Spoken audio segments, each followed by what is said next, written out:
Et salut à toutes et à tous, c'est Akatsuki, on se retrouve pour un nouvel épisode sur les Chroniques oubliées Fantasy. On avait vu tous les profils, il y en avait beaucoup, et maintenant on va pouvoir s'attaquer à l'équipement, parce que c'est important, paraît-il, d'équiper nos guerriers, enfin nos personnages. Donc, il y a plusieurs choses à savoir. Déjà, comment fonctionne le monde? Il fonctionne avec un système monétaire assez particulier, parce que nous ne sommes pas en dollars ou en euros. Nous sommes en pièces d'or, pièces d'argent et pièces de cuivre. Donc, soit vous aurez pièces d'or PO, PA pièces d'argent, PC pièces de cuivre, PP les pièces de platine. Alors, il n'y a rien qui est en PP, je vous rassure. Alors, c'est pas dur. Une PO est égale à 10 PA, qui est égal à 100 PC. Donc, c'est pas dur, c'est x10 à chaque fois. Une PO, c'est 10 PA, une PA, c'est 10 PC, et une PP, c'est 10 PO. Voilà, c'est modèle de x10. Donc, évidemment, une PO égale 100 PC, hein, parce que 10 x 10. Voilà pour le système monétaire. Rien n'est très complexe et compliqué. Pour acheter de l'équipement, eh bien, il faut avoir l'argent et surtout avoir un marchand qui aura ou non l'équipement que vous voulez. Ça, vous allez me dire, c'est plutôt pas si mal. Après, vous avez aussi une échelle des trésors. Donc l'échelle de valeur de l'équipement des trésors et des récompenses de quêtes est différente de celle de l'OpenGL 3.5. On vous rappelle que c'est basé sur l'OpenGL 3.5. Lorsque vous utilisez un scénario du commerce, divisez les valeurs monétaires par 10 pour obtenir l'équivalent pour Chronique oubliée, ou lorsque les sommes étaient exprimées en PO, convertissez-la en PA. Vous pouvez prendre tout ce qui est sur l'OpenGL 3.5 et tout ce qui est PO devient des PA, et tout ce qui est argent, vous le divisez par 10.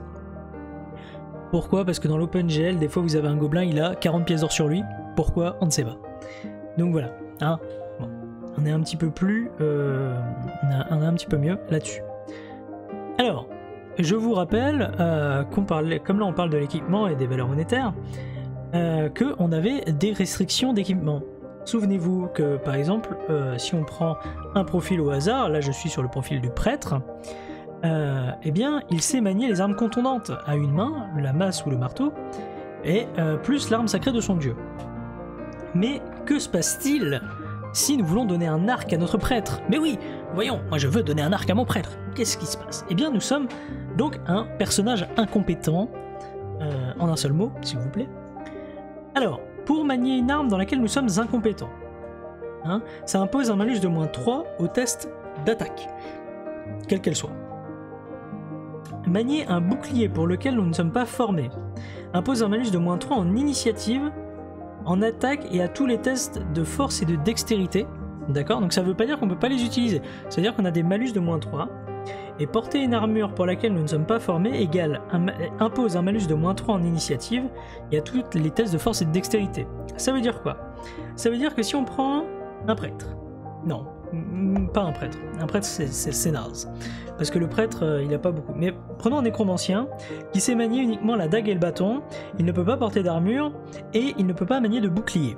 Et je dis, mais moi, mon nécromancien, je vais lui donner une épée à une main, une épée courte, je vais lui donner un bouclier et une armure lourde. Eh bien, notre personnage aura donc -9 en attaque, parce que c'est cumulatif évidemment, et il aura surtout aussi -6 en initiative et -6 à tous les tests de force et à tous les tests de dextérité qu'on va lui demander, car il n'est pas du tout formé. Donc ça peut être extrêmement pénalisant de ne pas être formé à une arme ou une armure. Alors après, moi comme je voudrais qu'on joue avec les points de magie, mais ça on verra ça plus tard, je verrai peut-être pour que les magiciens soient mieux formés, et une arme de formation, au moins une arme de tir pour qu'ils servent à quelque chose. Bref, j'en parlerai avec les joueurs. Maintenant, que faut-il équiper? Un personnage peut utiliser soit une arme à une main et un bouclier, soit une arme à deux mains, soit deux armes à une main. Et oui, hein, vous avez deux bras. Il peut ainsi utiliser une seule arme à une main, bon, une arme sans bouclier. C'est souvent le cas pour les profils qui ne manient pas les boucliers ni les armes à deux mains. Ça vous laisse une main libre pour tenir un autre objet, comme une torche par exemple, car oui, vous ne pouvez pas porter une épée, une torche, un bouclier, un casque, une armure, un sac et un cheval dans vos bras. Arrive un moment, ce n'est pas possible. Donc nous avons une liste d'armes assez restreinte, car le jeu ne veut pas que vous ayez comme dans Donjons & Dragons, où vous vous retrouvez avec 150 000 armes. Après, rien n'empêche de les créer, donc on peut très bien prendre sur Donjons & Dragons et transposer l'OpenGL 3.5. Pour les armes, si quelqu'un veut un fouet, il faut savoir que le fouet n'existe pas dans les chroniques oubliées, mais on peut très bien le transposer. Donc en termes d'armes de contact, nous avons du gourdin, du bâton ferré, de la dague, de l'épée bâtarde, de l'épée courte, de l'épée longue ou de la hache d'arme, c'est la même chose, de l'épée ou de la hache à deux mains, c'est la même chose, de la masse et du marteau, c'est la même chose, de la rapière ou de la vive lame ou le katana, c'est la même chose. Alors, et là vous allez me dire, mais c'est quoi la différence entre un bâton et un bâton ferré? C'est à peu près pareil. Alors déjà le bâton ferré fait plus de dégâts, ça il faut le savoir. Le bâton correspond à une arme improvisée comme une branche ramassée en forêt, alors une grosse branche quand même. Et lorsqu'un personnage sait utiliser un bâton, il sait aussi bien utiliser le bâton que le bâton ferré, c'est la même chose. En gros, le bâton c'est le truc que vous ramassez dehors, et le bâton ferré c'est un bâton avec au bout un peu de fer forgé pour casser des tronches. On aime ça nous casser des bouches. Alors il faut savoir que certaines armes peuvent appliquer des dégâts temporaires pour assommer la cible. Par exemple le bâton, le gourdin le peuvent, mais vous doutez bien qu'une épée bâtarde ne peut pas forcément faire de dégâts temporaires. Il y a une méthode, mais attention, ça peut louper. On en parlera plus tard. Tandis que le gourdin et le bâton ferré, et le bâton normal, pas le bâton ferré, le bâton normal, vous pouvez très bien dire non, ça ce sont des dégâts temporaires et vous les appliquez directement. Bref, nous avons aussi également des armes à distance, telles que l'arbalète de poing, l'arbalète légère ou l'arbalète lourde, l'arc court, l'arc long, évidemment, la dague, la fronde, la hachette, le javelot, le mousquet ou la pétoire. On avait dit qu'il y avait des armes à poudre, et ça va être très intéressant. Ces armes à poudre, surtout pour l'arquebusier.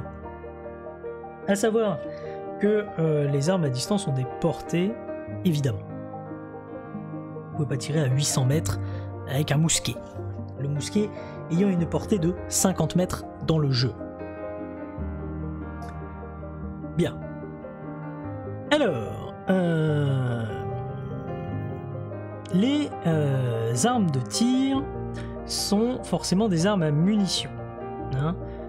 Alors, dans le jeu, on conseille de ne pas tenir compte des munitions.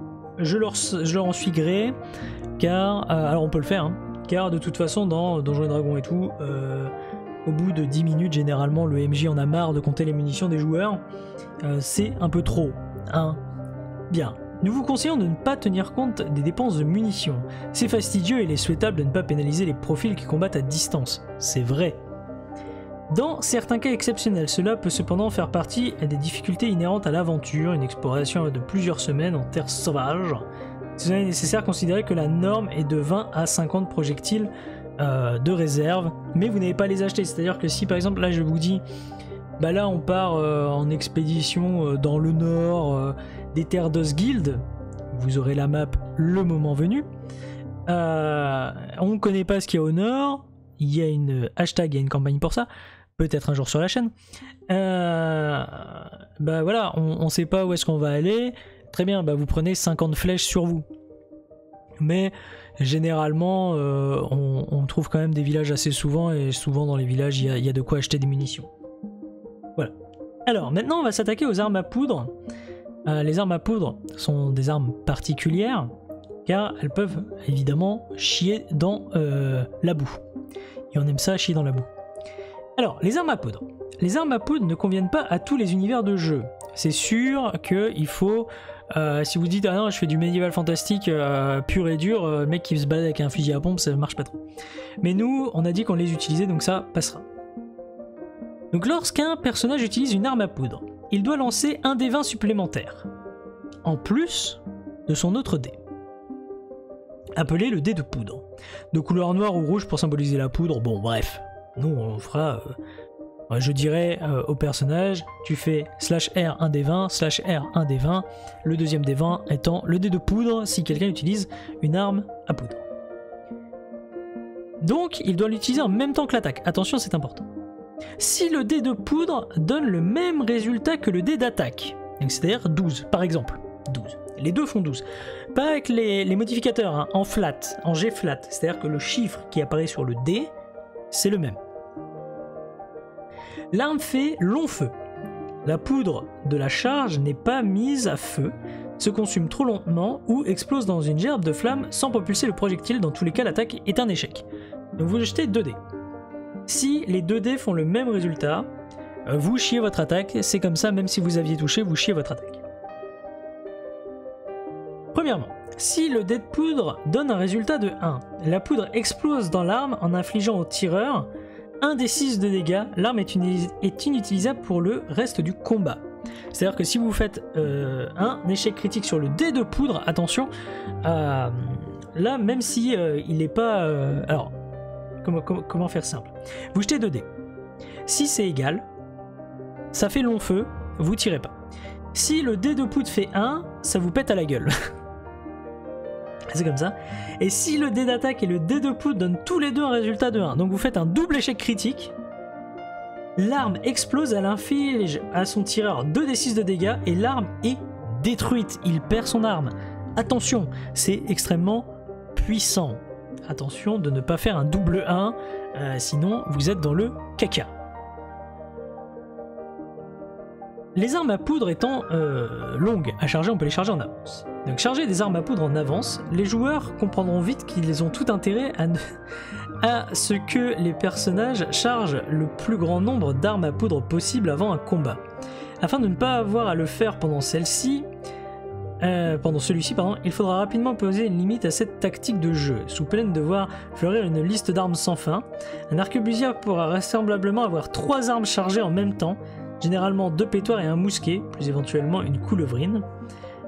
Plus d'armes surchargerait le personnage, donc attention, vous pouvez pas avoir 28 armes à feu non plus sur vous, mais tout le monde ne peut pas utiliser d'armes à feu, donc bon. Il faut savoir aussi raison garder, dirons-nous. Bien. Mais il y a, en plus de cela, nous pouvons aussi prendre des armes optionnelles, des équipements optionnels que nous ne sommes pas du tout obligés d'utiliser, tels que l'arbalète à répétition, qui a 5 tirs sans avoir à la recharger, et qui demande une force de 14 au minimum pour pouvoir être utilisé. Nous pouvons aussi avoir des couteaux de lancer, qui peuvent s'avérer dangereux, et on peut soit en lancer un, soit en lancer plusieurs, qui feront donc évidemment plus de dégâts. Ou encore un épieu qui est une lance courte qui permet de faire plus de dégâts aux ennemis qui n'ont pas d'armure manufacturée. On peut aussi avoir un fléau, les fléaux qui servent normalement à battre le blé, mais qui sont là pourvus d'une boule à pointe qui offre un bonus de +2 en attaque si l'ennemi a un bouclier. Donc ça permet d'enlever le bonus du bouclier.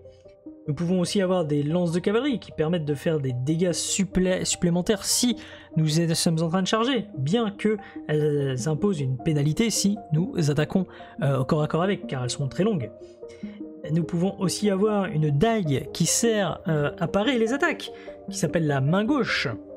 Hein, donc voilà, il y a toujours des équipements supplémentaires, et évidemment on peut toujours créer d'autres armes, etc. Toute l'attitude est faite au MJ pour ça. On rappelle que là, pour le moment, ce sont des armes qui sont proposées par le jeu. Bien. Nous pouvons aussi avoir des armures. Vous allez me dire, c'est un petit peu bien quand même des armures. Alors, les armures sont classées par ordre croissant de handicap de mouvement dans le jeu. Je vais vous les énumérer à la suite. Lorsqu'un profil indique par exemple peut porter jusqu'à la chemise de maille, cela signifie du début du tableau jusqu'à cette là incluse. Évidemment, vous dites bien que il peut tout porter, ce qu'il y a de plus simple que la chemise de maille. Les malus d'armure, c'est très important. Les armures octroient des malus aux tests de dextérité. Ajoutez le score de défense de l'armure à la difficulté de tous les tests de dextérité effectués par un personnage. Pour certains tests de survie de constitution, vous pouvez aussi imposer ce malus. Ça veut dire quoi? Ça veut dire que si vous avez une armure plus 8, eh bien, vous avez plus 8 aussi de difficulté pour sauter un ravin. Vous doutez bien que se balader en armure de plate complète et sauter, faire du saut en longueur, ce sera plus compliqué que de le faire en slip. Hein? Bien. Donc en termes d'armure, nous avons l'armure en tissu, voilà, tissu matelassé, qui donnera un bonus de 1 en défense. L'armure de cuir qui donnera un bonus de 2. Alors c'est pas dur, c'est toujours plus 1, donc voilà, la première c'est plus 1, le cuir c'est plus 2, le cuir renforcé on est à plus 3, etc. etc. Ensuite nous avons la chemise de maille, la cotte de maille, la demi-plaque et la plaque complète. Et ensuite nous avons le petit et le grand bouclier. Le petit bouclier donne plus 1 en défense et le grand bouclier plus 2. Donc attention, quelqu'un qui vous attaque avec un fléau, que vous ayez un petit ou un grand bouclier, il aura quand même son plus 2. Et si vous avez qu'un petit bouclier, il a quand même son plus 2, vous n'avez que plus 1, donc techniquement il a plus 1 pour vous toucher. Que si vous avez un grand bouclier, il a plus 2, comme vous avez plus 2 aussi, ça fait plus 0. Voilà, non, petite... Juste comme ça. On sait jamais, les ennemis à fléau pourraient débarquer. Écoutez bien ce que je viens de vous dire. Après, il n'y a pas que les armes et les armures, évidemment, car que serait un barbare sans une grosse épée et vous avez forcément Nullbuck et le casque. Le casque, c'est quelque chose qui est optionnel. L'utilisation des casques de façon indépendante, avec ou sans armure, permet surtout de personnaliser un peu plus l'armure des personnages. Vous pouvez utiliser ces règles avec les joueurs qui en expriment le souhait. On utilisera la règle des casques. On utilisera la règle des casques. Chaque casque comporte un score de réduction de dégâts. Cette valeur retranche seulement aux dégâts lorsque les personnages subissent un coup critique. C'est important. Les différents profils qui ont accès au casque correspondent aux armures qu'ils sont capables de porter. C'est-à-dire que forcément, si vous avez le droit à l'armure complète, vous avez le droit au home. Et si vous avez le droit, eh bien, mettons qu'à l'armure de cuir, vous n'avez pas le droit d'avoir un home, évidemment. Donc nous avons une calotte pour les armures de cuir, un camail pour tout ce qui est chemise de maille, un casque pour tout ce qui est cotte de maille, et un home pour tout ce qui est demi-plaque ou plaque complète, évidemment. Voilà ce que je pouvais vous dire sur les casques. On va les utiliser, je trouve ça très intéressant de pouvoir protéger les joueurs d'une attaque critique. Sachant quand même que la calotte pour les armures de cuir, c'est quand même 2 de réduction de dégâts. C'est pas énorme, mais ça peut vous sauver la vie.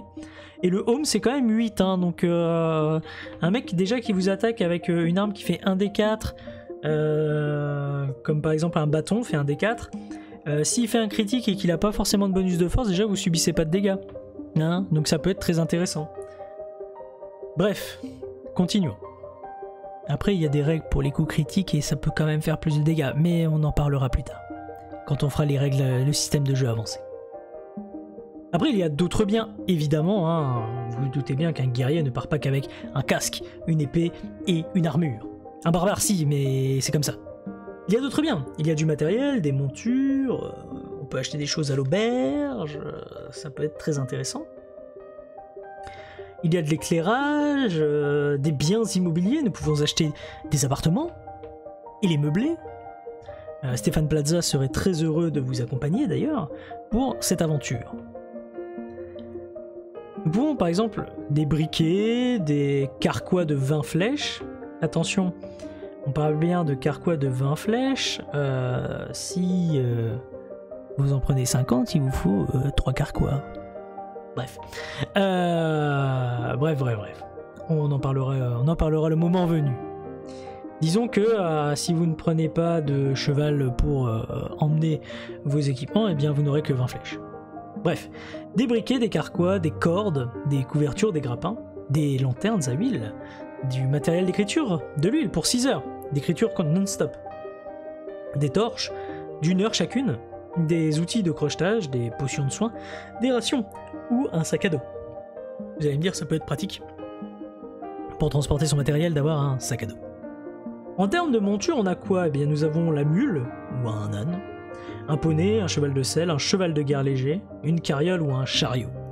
Évidemment, un chariot doit être tiré, soit par des poneys, soit par des chevals de selle. Plus des poneys d'ailleurs, mais bon, on en parlera une autre fois. Mais quand je mettrai cheval de selle, je mettrai cheval de trait avec. Hein, pour moi, c'est la même chose. Je vais me faire incendier par les gens qui font de liquidation, mais c'est... voilà.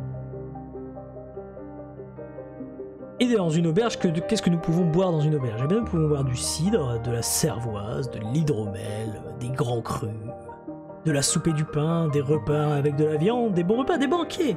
Et après, nous avons des nuits, soit en dortoir, soit en chambre de 4, soit en chambre individuelle, soit en suite royale, évidemment. Et là, vous allez me dire, mais c'est complètement con, tu nous parles d'éclairage, mais tu nous donnes pas la règle. Eh ben, un éclairage, c'est éclair sur 10 mètres, point barre. Voilà. Au moins comme ça, c'est fait. Ce sera sur 10 mètres l'éclairage. Ça peut permettre de vous aider. Et sur les achats immobiliers, bon, si vous voulez faire de l'achat immobilier, bon, ça coûte extrêmement cher, hein. Un appartement de 2 pièces et 250 pièces d'or, on les aura pas tout de suite, mais vous avez des appartements, des masures, des suites, des maisons, des villas, des manoirs, des places fortes, des châteaux, ou encore le palais. Oui, nous pouvons acheter un palais pour la modique somme de 300 000 pièces d'or. Et il faudra évidemment que les personnages nettoient les fenêtres tout seuls comme des grands. Eh bien, voilà ce qui va mettre un terme à cette petite vidéo sur les équipements. Et dans la prochaine vidéo, on s'attaquera enfin, je vais dire, au système de jeu. On parlera brièvement des règles. Je vous parlerai de explications que ça fait longtemps qu'on n'a pas eu, mais il est prêt. Ce personnage est prêt. Et on parlera de lui. Je vous ferai une petite map tuto avec... d'abord des explications tout seul, puis après avec des alliés, etc. J'ai préparé un certain nombre de personnages, ne vous inquiétez pas. Tout est prêt pour vous. Je vous souhaite à toutes et tous une excellente continuation. On se retrouve très bientôt pour nos aventures. Allez, bye bye.